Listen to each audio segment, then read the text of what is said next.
This is Unit 4, Long-Term Recovery Planning and Plan Implementation. This is Dr. John Rennie. The unit objectives for this week is to describe the 6 major policy areas of long-term recovery planning, to explain the 6-step recovery planning process, and to describe key challenges to implementing recovery planning. You should have completed all of the requirements for units 1 through 3 in order not to get behind in this course by now. This week you should read chapters 5 through 7 in the Schwab book. You need to complete quiz 2 and participate in the forum, drawing upon the readings and news media coverage from Hurricane Irma in Florida. Please pick a community impacted by Irma and discuss what long-term recovery lessons should be applied from the readings to on-the-ground practice in Florida. You should also be working on assignment 1. So the 6 major policy areas of long-term recovery are shown here with the circles overlapping the hazard mitigation circle. These include land use and reconstruction standards, infrastructure and transportation restoration, housing recovery, economic development, environmental restoration, health, and social recovery. We'll get back into these in a little bit. But long-term recovery planning is similar to the comp planning process in urban planning. Because many of you are not necessarily planning majors, I want you to understand what comprehensive planning is. First of all, note that not all comp plans are the same. They are each tailored to the specific needs of each community. Comp plans focus on the quality of life, economic, social, and environmental topics that can be addressed by the local community. Changing higher level laws or policies, so for example, state and federal laws, is typically not within the domain of a comp plan. The comp plan is to determine the policies and then the programs and even laws that extend out of those policies for the jurisdiction itself. So if it's a county comp plan, it would be for the county. If it's a local government comp plan, it would be for the local city or town. We're going to watch a brief little video here to see more specifically what a comp plan is.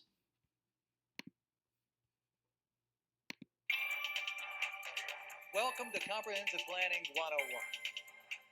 The following presentation will provide you with the background information about the comprehensive plan and the planning process in Fairfax County.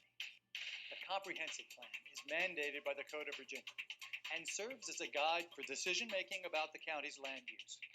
The plan is the long-range vision for land use and development in your community, anticipating change over the next 20 to 30 years. The purpose of plan is to promote the health, safety, and welfare of the public, to manage growth, change, and renewal of the community, to ensure a continued high quality of life for residents, and balance diverse community goals, from sustainability to revitalization issues. You may be asking, why should I care about the comprehensive plan? Whether you are a resident or a business owner, you have a stake in shaping the county's future. Fairfax County is full of different places where we live, work, and play. Some of these places are planned to stay exactly like they are, while others are planned to change in the future. Each of these places is like a piece in a puzzle. It's important to understand how your neighborhood or business and its future fits into the long-term plan for the county's land use and development. The Fairfax County Comprehensive Plan consists of the policy plan, the 4 area plan volumes, and several related maps. The policy plan contains the goals for Fairfax County, which address the future development pattern of the county and the protection of natural and cultural resources for present and future generations, as well as objectives and policies that guide planning and development review considerations for implementing the goals. The 4 area plans represent 4 geographic areas in which the county is divided. These areas are further divided into 14 planning districts and 98 community planning sectors. In addition to the policy plan and area plan volumes, the comprehensive plan has 3 maps: the Comprehensive Land Use Plan map, the Countywide Transportation Plan map, and the Countywide Trails Plan map.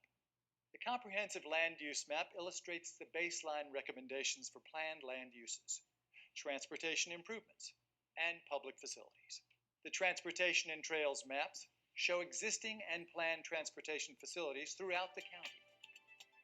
Land use recommendations within the comprehensive plan are derived from and guided by the Concept for Future Development and Land Classification System. The Concept for Future Development consists of 3 elements: the Land Classification System, the Concept Map, and the associated guidelines. The Land Classification System divides the county into 8 broad categories that describe the desired future character for each area. The Concept Map illustrates the general location of these categories, from the Tysons Corner Urban Center, shown in black, to low-density residential areas, shown in green. The Land Classification System guidelines gives direction for each category in terms of land use, transportation, environment, public facilities, and parks and recreation. Land use in the comprehensive plan is expressed in general terms, such as residential, industrial, retail, and mixed use. The plan text contained in the policy plan and area plans complements the map and gives further detail about the land use recommendations and general policies for development and preservation. Taken together, the text and maps comprise a framework that is used by the Board of Supervisors, the Planning Commission, county staff, and the public to guide land use, transportation, and public facility decision-making. There are many terms used when discussing comprehensive planning. 2 of the most common terms are development density and intensity. Residential use is expressed as density and is defined as dwelling units per acre. The comprehensive plan typically recommends residential density in ranges. For instance, single-family homes are found in a lower density range, such as 1 to 2 dwelling units per acre, while townhouses are found in a higher density range, such as 5 to 8 dwelling units per acre. Garden apartments are generally within a range of 16 to 20 dwelling units per acre, while mid and high-rise apartments exceed these ranges. Non-residential and mixed use is expressed as intensity, as defined by a floor area ratio, known as FAR. FAR is a calculation of building area over land area. A neighborhood shopping center is generally about a 0.30 to a 0.35 FAR. As a rule of thumb, intensity above 0.50 FAR will generally require underground or structured parking for office development. To recap what you've learned in Comprehensive Planning 101, we'll now give you a pop quiz. Question number 1, true or false? Virginia State Code requires Fairfax County to have a comprehensive plan. The answer is true. The Virginia State Code requires Fairfax County to have a comprehensive plan to serve as a decision-making tool for future land use decisions. Question number 2, how is the FAR calculated?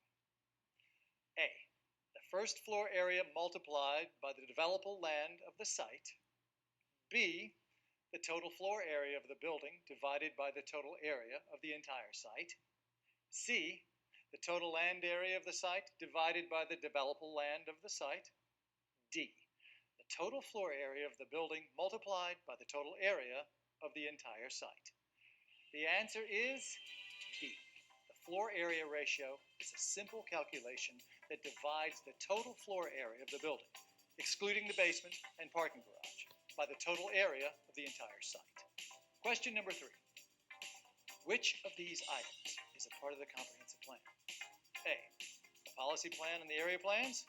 B, transportation plan map. C, trails map. D, comprehensive plan land use map. E, all of the above.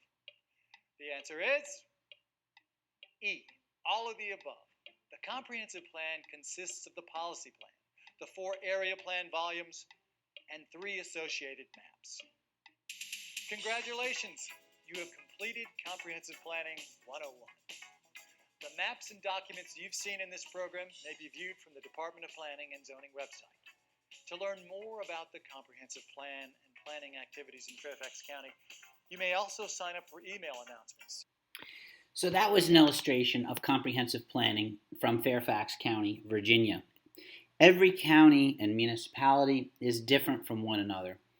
And most of what they call the policy plan, that includes elements such as housing, transportation, and in many places, the concept of hazard mitigation or disaster planning is starting to make its way into comprehensive planning. But the overarching idea of long-term recovery planning as being similar to comprehensive planning is important to note. As we'll see in a little bit, planning involves a lot of community engagement.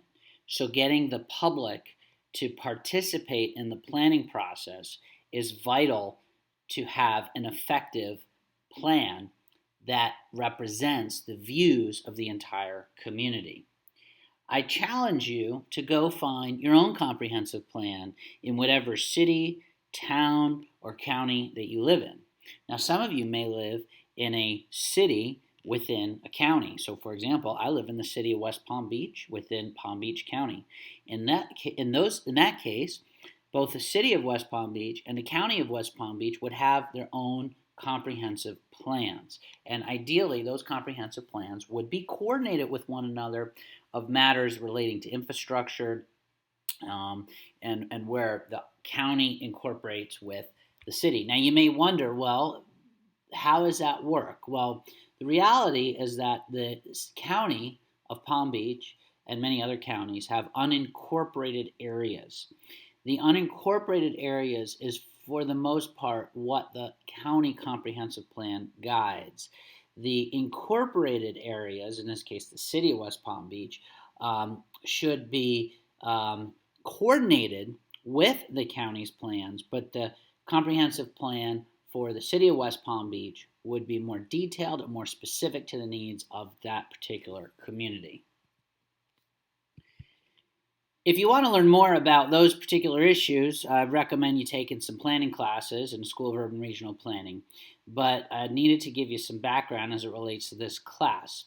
So the opportunity of disaster recovery allows for planners and emergency managers to take a look at land use and reconstruction standards and look at adopting such standards or modifying such standards, infrastructure and transportation recovery, housing recovery, economic redevelopment, environmental restoration, health and community recovery. All of these aspects, go from the disaster, the short-term recovery, the medium-term recovery, and into the long-term recovery. And the long-term recovery gets into daily life as we know it day to day. And all of these aspects of land use, infrastructure, housing, economic development, environmental restoration, and health and social well-being are all part of the long-term aspects of a community that represent the day-to-day fabric of a community. So the disaster presents an opportunity for communities to rethink the way they have been doing things for many years and gives them the pause to be able to go back and rethink and reformulate the way in which they have policies or programs related to any one of these aspects. Now, I put community engagement down here in capital letters because all of these aspects of the plan need to be coordinated with the community. The community needs to have a voice and a say in how that happens. The best example of this anywhere in the United States has been the recovery plan for the long-term recovery of New Orleans, known as the Unified New Orleans Plan. I was a part of this. I moved to New Orleans in 2005, not long before Hurricane Katrina struck, and I was a part of the recovery process when I came back from the city after being evacuated for 2 months. The planning team recognized that not only because they started the planning process in 2006, and they recognized that not everybody that wanted to be part of that community or who planned to return to the community were in the community to be able to go to local meetings. So they worked with an organization called America Speaks that used technology to be able to use interconnected location sites using video and computer technology of people all across the South that had been temporarily living in Baton Rouge, in Dallas, Houston, Atlanta, Birmingham, Jackson, and they were able to create a meeting, what they called a community congress, in the city of New Orleans, and included these remote locations of people in these other locations in a simulcast event that happened all on the same time and at the same moment, and everything was broadcast live over video to get the community input needed to develop the long-term Unified New Orleans plan, which was a long-term recovery plan. Over 2,500 people participated. So let's take a look at that now and see how that worked.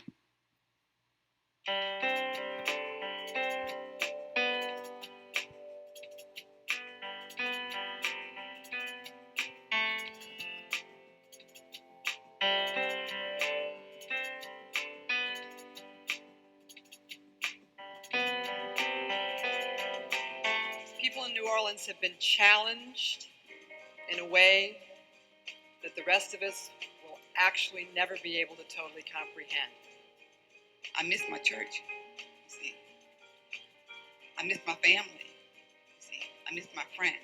My 85-year-old mom, she loved to take the bus services. So that's the thing that she's missing most of all. I miss the lakefront. Here in Atlanta, it's dry. You got to drive 4 hours before you get to water. But that's the thing I miss New Orleans, and I just want to say everybody, just keep the faith. I just love New Orleans. I just can't describe it no more. We have suffered greatly. We've sacrificed loss of homes, people, and we need to take this opportunity to make New Orleans better than it's ever been. The soul for 100,000 strong. For the night one to the east, we begging to come home. Pre-Katrina, what was good about the city of New I Orleans? will gather your children from across this land, for you are the soul where souls find the strength to stand. There is people in New Orleans that's actually trying to help us. New Orleans, you are not just where I live. You are who I am. What a human being needs to stay on the side of hope and to be resilient is to know that they are loved and to know that their voice will be listened to. That's why we're here. Welcome to Community Congress number 2 for the Unified New Orleans Plan. Thank you for coming out to make history. We're going to talk about our visions, our desires, the opportunities amongst all the chaos and the challenges that we face. We need every voice, regardless of where you have come from, to put into this plan. To join together every neighborhood, every age, every race, every single one of us. This is probably one of the most empowering moments we will have as citizens of this city, to really work together to define what the new New Orleans is all about. We have got to go back to Washington together, speaking with one voice clearly about what this city needs. The plan that we will all work towards and use to rebuild our city. Nothing like this has ever been attempted before. Those who are sitting in rooms like this in the 5 cities, those that are sitting in front of TV screens, those that are sitting in front of their computers, welcome, and let's get to work.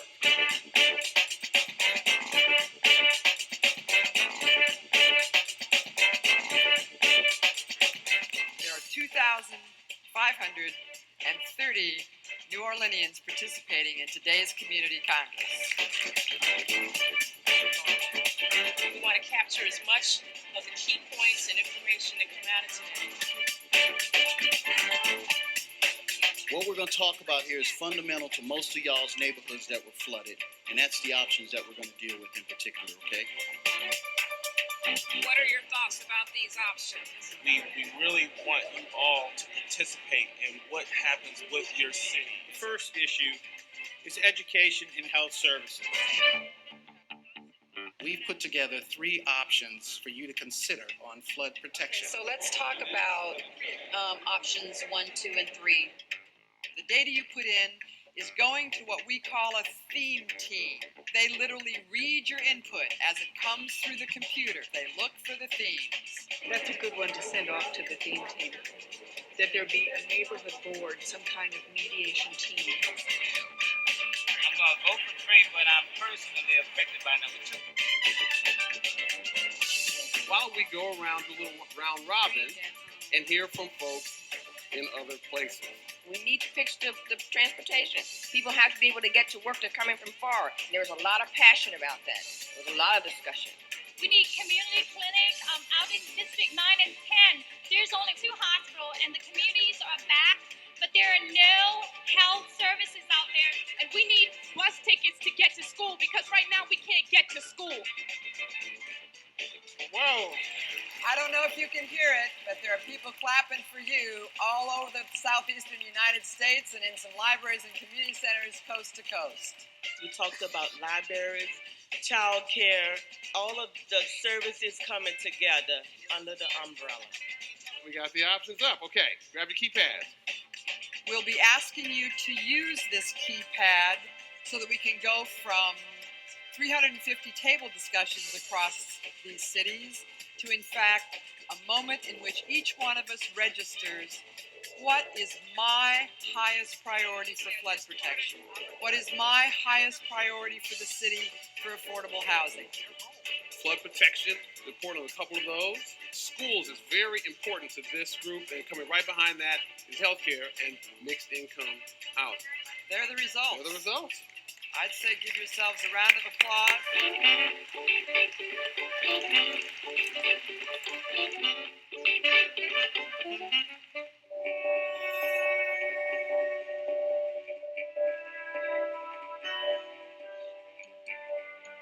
At the end of the day, there won't be monies to do everything that is being planned here, which means we'll have to go back. This plan will be so persuasive that it says New Orleans is too important a city not to support. Your votes today, your input, everything counts. I want you to know that I, as your mayor, will take your plan, your vote, your action, and your input and continue to stand up for you. My guidance to you is please stay involved. Talk to your neighbors. Please make this a priority. Go to the district meetings. And thank you for being one New Orleans. So you can see how the community was able to take advantage of technology to have a large meeting in the city and have many satellite locations to get people's input into the long-term recovery plan for New Orleans. They followed up that meeting with district-level meetings to talk more specifically about the needs and concerns of the various elements of the long-term recovery plan within each particular district and neighborhoods. So, the Schwab book talks about the recovery planning process. It starts out with initiating the process, making a decision to plan, form planning task force to guide the plan development, and then designated a local government agency to lead the process. Of course, there needs to be a start date and a time frame. There needs to identify and secure the funding and the data for the planning process, and then to define the planning process. What is the type of plan that's created? How does it link with other local plans and documents? And then they need to secure local elected and community leadership support for the planning process. The next step is to organize public participation. In this step, they determine approaches to stakeholder participation, and forms for public communication. We just saw how New Orleans organized public participation in the form of having these community congresses with remote locations. People worked with their facilitators within that meeting and entered information into a computer. It was all sent back to the main headquarters in New Orleans where the meeting was being broadcast out of, and it went into what was called the theme team. I think one of the women in the video referenced the theme team. The theme team took all the comments from everywhere and looked for common themes and then started to list those themes, and they would take those themes and they would broadcast them back out to everyone in the meeting and get them to decide whether they agreed with those themes or not, and that's how they went through that process. Conducting research and analysis is always a key step in the planning process. So planners need to collect and review local plans and programs, including comprehensive plans, emergency response plans, redevelopment plans, capital improvement plans, housing and economic development plans. Then they need to assess hazards and risks to environment, buildings, lifelines, economy, society, and institutions, assess disaster impacts and recovery needs, assess local staff and financial resources available for recovery and identify the gaps, formulate the planning framework, including recovery vision and goals and priority issues, formulate and analyze recovery scenarios, and develop alternatives for different land uses, economic, social, historic, and cultural considerations, and financing issues, and any other matter that relates to it. The fourth step in the recovery planning process is facilitating input. Formalize the planning framework through interactions with stakeholder groups, elected officials, and the public. Prioritize recovery issues, scenarios, and alternatives. That's exactly what this community congress did. They worked to prioritize recovery issues and scenarios and various alternatives. Because at the end of the day, as one of the gentlemen in the video said, funding is limited. So you need to have priorities in order to figure out what gets funded as a top priority. They need to, facilitating input needs to identify a broader array of financing and implementation mechanisms, and to confirm plans for plan development, adoption, implementation. The second to last step in the recovery planning process is developing and adopting the plan. The plan needs to be prepared with the elements as needed. The plan needs to be linked to other plans and regulations as needed. Solicit comments from stakeholder groups, elected officials, and public. Once the document itself is created, that document goes out for a pretty extensive review process to the entire public to make sure that everyone agrees with the plan, or at least has the opportunity to provide input into the plan. Of course, not everyone's always going to agree, but everyone should have the opportunity to provide comments and feedback into that. If enough people disagree with certain aspects, then the plan could be revised accordingly. Then, of course, once they solicit the comments, they need to revise the draft based on the feedback and finalize the plan. Hold another set of public hearings on the final draft plan to present it and to seek adoption from elected officials. The final step in the recovery planning process is implementing the plan. This is initiating pre-disaster elements, periodically exercising the plan, and reviewing and amending plan as laws change and after any disaster should strike. There are recovery planning organizational and leadership roles. As shown in the Schwab book, the public and stakeholder participation includes broader public participation and stakeholder groups. Under the plan development phase, there's communication and public involvement specialists that solicit the feedback from the actual public themselves. There's typically a technical planning team, and then there's information and data management and mapping specialists that all work together. This all feeds into the plan leadership, and under the plan leadership, there's typically a lead planning agency or official. There's a local planning task force that often includes key stakeholder groups from across the jurisdiction. And then there are planning liaisons, which include federal, state, and regional agencies. One such could be a transit agency. That's a separate entity. Another one could be a state Department of Emergency Management. Another one could be FEMA. Another one could be the U.S. Department of Housing and Urban Development. Another one could be the U.S. Department of U.S. Department of Transportation. Moving into the final aspect of the recovery planning organization and leadership roles, you have the authorizing and approving. And this is typically the City Council and our City Planning Commission, who has been elected or appointed into these roles, have the legal power to authorize and approve such plans. The incident command system-based recovery model looks at having 4 domains underneath the management responsibility. The management responsibility is the responsibility for executive and legislative matters related to recovery, as well as policy making, internal and external communications, and legal matters. So this is basically the role of the local government, which has the legal power and authority to be able to develop a recovery system, recovery plan. Under this, there are the operations aspects of the recovery. That includes operations that execute the priority action areas identified in the recovery plan. There's the planning aspects, which is planning facilities, look at action planning necessary to prioritization and track actions needed to meet the planning goals. It also guides the long-term recovery planning process.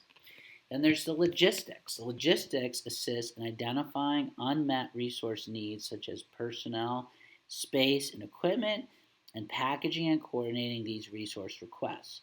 And finally, the finance and administration aspects of the recovery model include finance and administration as responsible for managing recovery finances, addressing revenue losses, and establishing a multi-year financing framework for long-term recovery. In the Schwab book, figure 7.2 looks at key recovery and related roles and responsibilities of local government and departments and agencies. He lists these under emergency management, planning, redevelopment, finance, legal, building, public works, transit, transportation, housing, and public health. And you could read under each one of these the various sorts of items that relate to the roles and responsibilities of local government and agencies, departments and agencies with regard to each one of these roles. I also want to point out that you should pay attention to the federal disaster grants and loans in Chapter 7 on pages 140 to 148. We could take a look at that really quickly.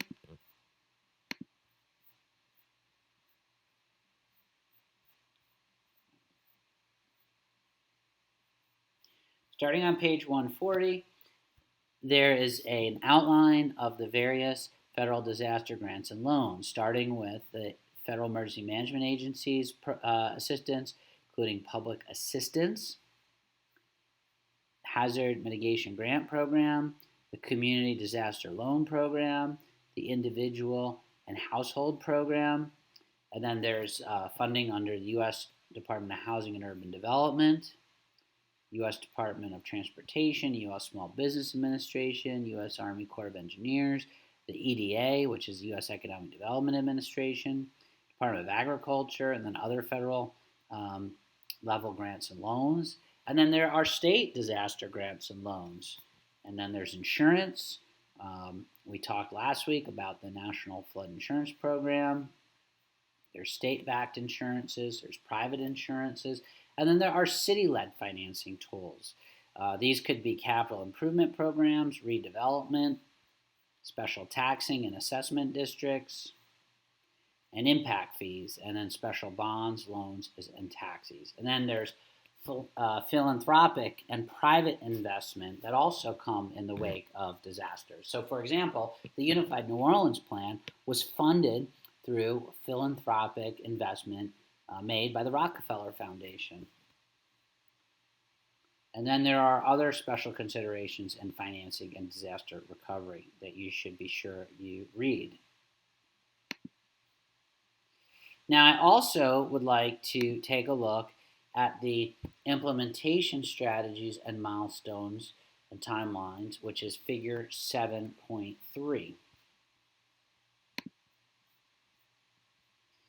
This right here gives an idea of how the timeline for disaster recovery occurs. Now, of course, these timelines can change. There may be different tasks, there may be different time scales, but it gives you a good idea of what a successful disaster recovery would look like. Tasks here include damage assessment repair.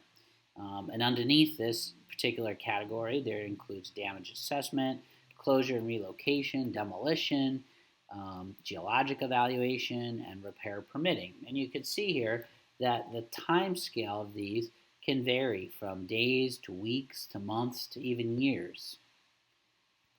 The infrastructure and public service recovery is another category under the tasks. There's housing and social recovery, business and economic recovery, recovery management and financing. And again, each of these can run in the weeks, months, and years in terms of its time scale.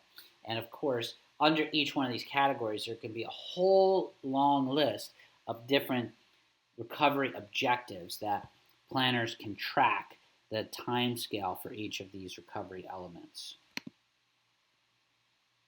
The book also talks about the legal considerations in recovery implementation and then metrics of recovery. How do you know that you're recovering in a sustainable and resilient way? And it talks about those as well, so be sure to read those. So before I conclude, I'd like to talk a little bit about Hurricane Irma.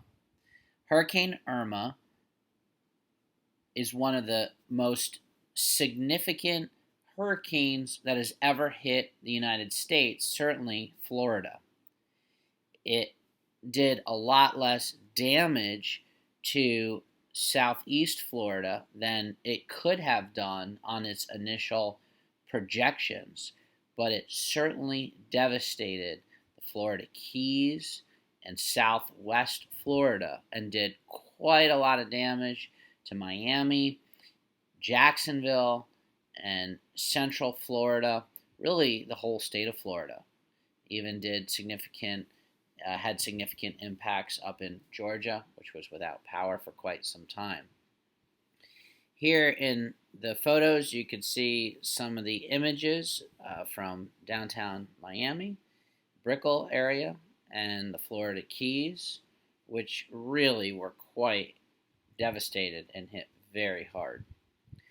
All of us had some impacts from the storm, whether we stayed, whether we lost power, whether we had really severe damage, or whether we evacuated, or whether we got lucky. But this storm gives us the opportunity to rethink our plans, both preparedness, evacuation, and resilience for responding and coming back after the disaster. So this is the end of the Unit 4 lecture. Thank you very much. Our next unit will be Creating Resilient Communities, Part 1.